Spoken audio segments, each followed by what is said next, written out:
Iran Israel যুদ্ধের মাঝে যে F-35 যুদ্ধ বিমান পুরো যুদ্ধের মোড়কে ঘুরিয়ে দিয়েছে, সেই F-35 কিভাবে ভারতের প্রযুক্তির সামনে দম আটকাতে বসেছে, কেন গোটা বিশ্ব বলছে পৃথিবীর সবচেয়ে দামি এবং অদৃশ্য বলে বিবেচিত আমেরিকার এই F-35 আজ ভারতের হাতে পড়ে গেছে।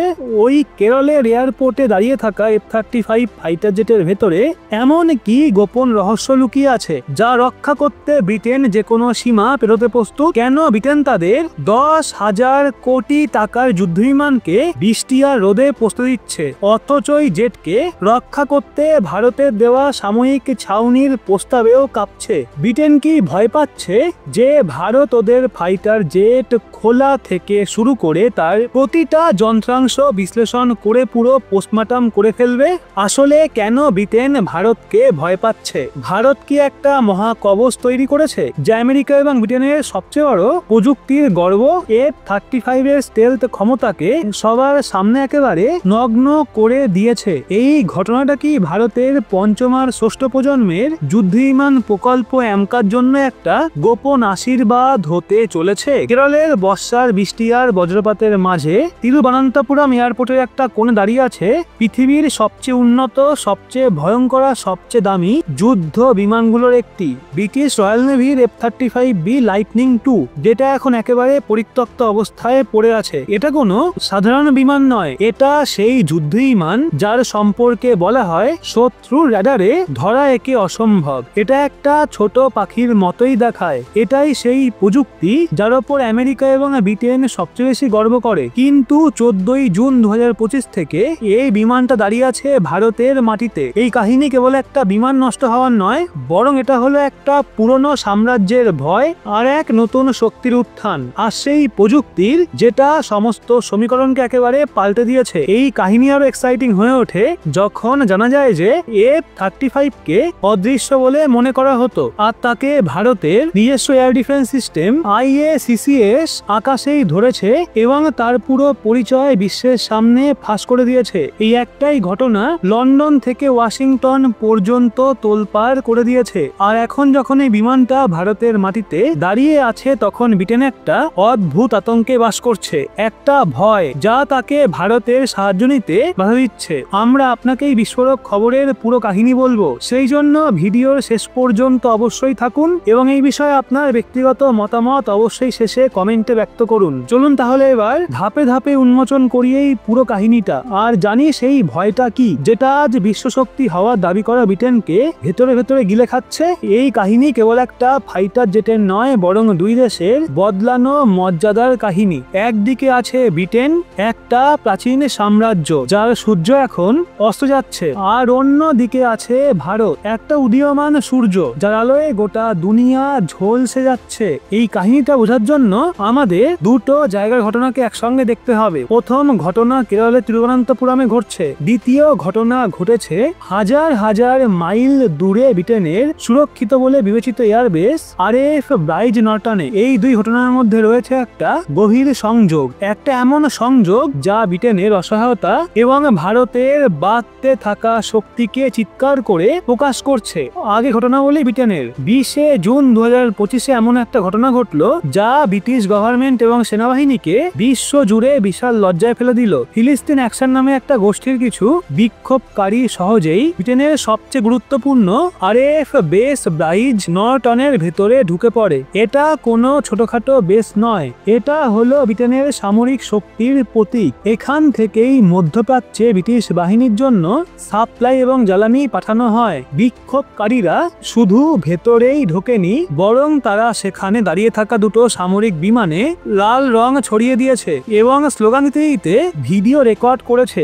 এই ঘটনা প্রমাণ করে যে যার সেনাবাহিনী তার সবচেয়ে সুরক্ষিত ঘাঁটিকে কিছু বিক্ষোভকারীর হাত থেকে রক্ষা করতে পারে না, সে নিজের সবচেয়ে মূল্যবান সম্পদ F-35 এর নিরাপত্তা নিয়ে কতটা সিরিয়াস হতে পারে। আজকে এই প্রশ্ন সবাই করছে। এবার আসি ওই কাহিনীর সবচেয়ে উত্তেজনাপূর্ণ অংশে, যেটা ঘটেছে আমাদের ভারতে। 14ই জুন ব্রিটিশ নৌবাহিনীর সবচেয়ে আধুনিক aircraft carrier HMS Prince of Wales থেকে একটা F-35B ফাইটার জেট উড়ে বেরিয়ে আসে। এই বিমান ভারত প্রশান্ত মহাসাগরীয় অঞ্চলে ব্রিটেনের শক্তি প্রদর্শন করতে এসেছিল, কিন্তু মাঝ মাঝপথেই ভারত মহাসাগরের ওপর দিয়ে ওড়ার সময় তো জ্বালানি উড়িয়ে আসতে থাকে আর আবহাওয়া ক্রমাগত হতে থাকে খারাপ। সেক্ষেত্রে পাইলটের কাছে আর কোনো উপায় ছিল না, নিকটবর্তী কোনো এয়ারপোর্টে এমার্জেন্সি ল্যান্ডিং করা ছাড়া। ব্রিটেন এবং ভারতের মধ্যে অপারেশন হাই মাস্ট নামে একটা চুক্তি রয়েছে, যার আওতায় দুই দেশের সামরিক বিমান একে অপরের এয়ারবেসে জরুরি প্রয়োজনে নামতে পারে। এই চুক্তির অধীনে ব্রিটিশ পাইলট ভারতীয় কর্তৃপক্ষের সঙ্গে কন্ট্যাক্ট করে,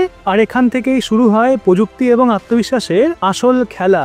যেই না F-35 ভারতের আকাশ সীমার কাছে আসে, তখনই তাকে ভারতের নিজস্ব মহাকবচ IACCS অর্থাৎ integrated air command and control system ধরে ফেলে। এটা ভারতের নিজস্ব তৈরি একটা অপরাজেয় সুরক্ষা বলয়, যা শত শত কিলোমিটার দূর থেকে যে কোনো শত্রুপক্ষের বিমান, মিসাইল বা ড্রোনকে শনাক্ত করতে পারে এবং ট্র্যাকও করতে পারে। বিশ্ব জুড়ে দাবি করা হয়েছিল F-35 হলো একটা স্টেলথ ফাইটার, যাকে কোনো রেডার ধরতে পারে না। কিন্তু ভারতের IACCS তাকে শুধু ধরেইনি, বরং তার পুরো পরিচয় সবার সামনে খুলে দিয়েছে। সে বলে দিয়েছে যে এটা কোন দেশের বিমান, কি মডেল, আর সেটা কোন দিকে যাচ্ছে। এটা ছিল আমেরিকা এবং ব্রিটেনের জন্য বিশাল একটা ধাক্কা। তো তাদের বিলিয়ন ডলারের স্টেলথ প্রোগ্রামের বাতাস ভারতের একটা মাত্র প্রযুক্তিতে ফুরিয়ে গেল। ভারত মানবতার চুক্তির সম্মান দেখিয়ে সঙ্গে সঙ্গে F-35 কে তিরুবনন্তপুরম এয়ারপোর্টে নামার অনুমতি দেয়। এখান পর্যন্ত সব ঠিকই ছিল। ভারত এক ভালো আতিথেয়র ভূমিকায় ছিল। বিমান নামতেই তাকে জ্বালানি সরবরাহ করা হয়। ব্রিটিশ পাইলটরা তার সঙ্গে আসা ছোট টিমে থাকার এবং খাওয়ার, সেই সাথে যাতায়াতের সম্পূর্ণ ব্যবস্থা করা হয়। ভারতীয় বায়ুসেনার এয়ারপোর্ট অথরিটি পেশাদারিত্বের দৃষ্টান্ত স্থাপন করে। কিন্তু আসল নাটক শুরু হয় এরপর। যখন বিমানটা পরীক্ষা করা হয়, তখন দেখা যায় এর হাইড্রোলিক সিস্টেমে একটা বড় রকমের ত্রুটি দেখা দিয়েছে, যেটা সঙ্গে সঙ্গে মেরামত করা সম্ভব নয়। বিমান এখন মাটিতে পড়ে আছে এবং অসহায় অবস্থায় রয়েছে। এই অবস্থায় ভারত আরো একটা বড় প্রস্তাব দেয়। কেরলে তখন বর্ষাকাল, একেবারে তীব্র বৃষ্টি আর ভাবসা গরম। যে কোনো আধুনিক ইলেকট্রনিক যন্ত্রের জন্য এটা একটা বিরাট শত্রু। F-35 এটা একটা উড়ন্ত দুর্গ, যা সেন্সার, কম্পিউটার আর সেন্সিটিভ যন্ত্রপাতিতে ঠাসা।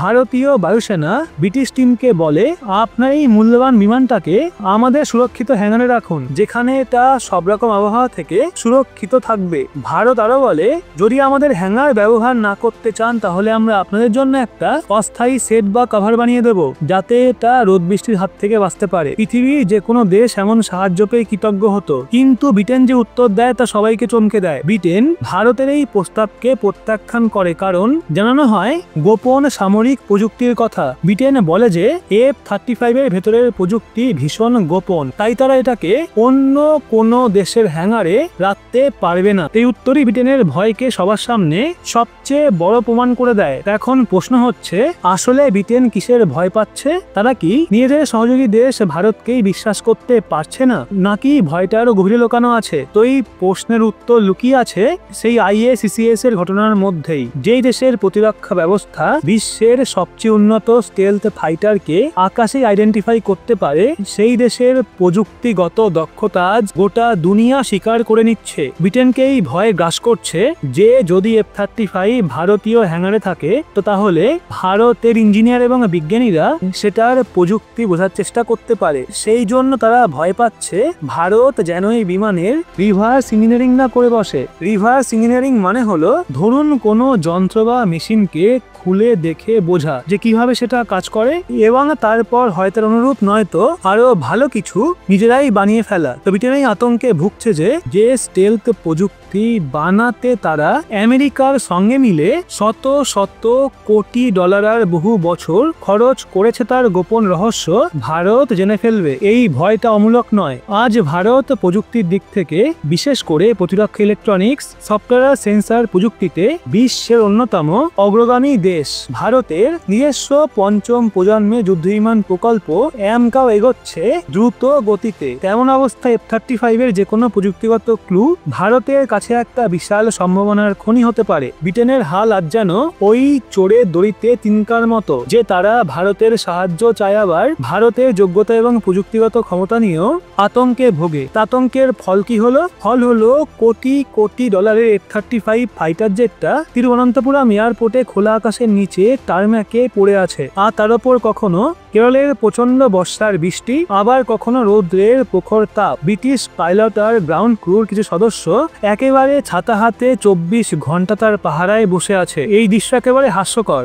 একদিকে বিশ্বের সুপার পাওয়ারের দাবিদার একটা দেশ, আর অন্যদিকে তার সবচেয়ে আধুনিক যুদ্ধ বিমান বাঁচাতে একটা খাতার ওপর নির্ভরশীল অবস্থা। এই দৃশ্যগুলো এখন গোটা বিশ্বজুড়ে ভাইরাল হয়ে গেছে এবং ব্রিটেনের সামরিক প্রস্তুতি এবং আত্মবিশ্বাস নিয়ে বড় প্রশ্ন তুলে দিয়েছে। রিপোর্ট অনুযায়ী টানা বৃষ্টি আর গরমে বিমানের বেশ কিছু যন্ত্রাংশ এবং সিল ঢিলে হতে শুরু করেছে এবং তার স্টেলথ কোটিং যা তাকে রাডার থেকে অদৃশ্য থাকতে সাহায্য করে, সেইটা এমন আবহাওয়াতে ক্ষতিগ্রস্ত হওয়া ঝুঁকিতে রয়েছে। ব্রিটেন থেকে একটা ছোট প্রযুক্তিগত দল বিমানটাকে ঠিক করতে এসেছিল, কিন্তু ত্রুটি এতটাই বেশি যে সেটাকে ঠিক করতে তারা ব্যর্থ হয়েছে।